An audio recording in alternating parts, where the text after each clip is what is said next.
For today's video, i-share ko sa inyo kung paano mag-update ang messaging app. Kasi, sabi nila hindi daw application yung messaging. So, ito. Ipapakita ko sa inyo kung paano at saan pupunta. Super simple lang to at makikita nyo to sa app management. Punta kayo sa settings, app management, and then app list. Okay, so dito nyo makikita lahat mga application. At pagkatapos ay scroll nyo lang at hanggat makikita nyo yung messaging. Okay. Isa na yung akin. Okay,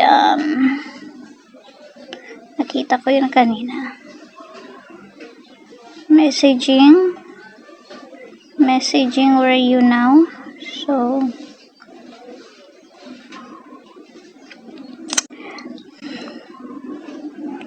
okay, kung, ito, messages. Click nyo lang yan. At pagkatapos ay, pwede nyong i-clear kaki. Clear storage.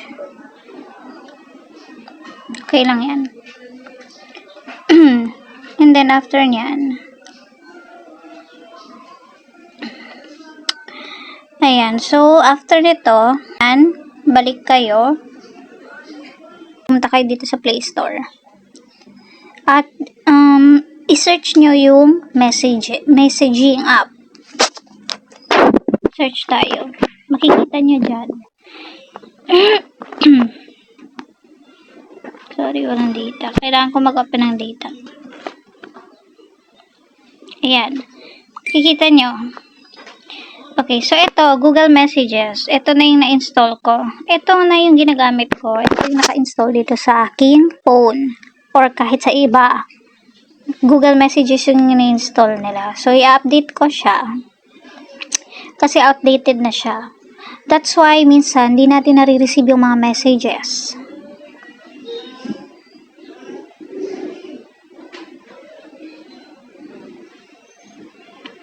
At ayan, antayin lang natin yung loading. At ready na siya para magamit natin ulit. Sorry. May ubo ako eh. So, open lang natin. At ayan, dito na naman tayo. So, that's it guys. Ganun lang po.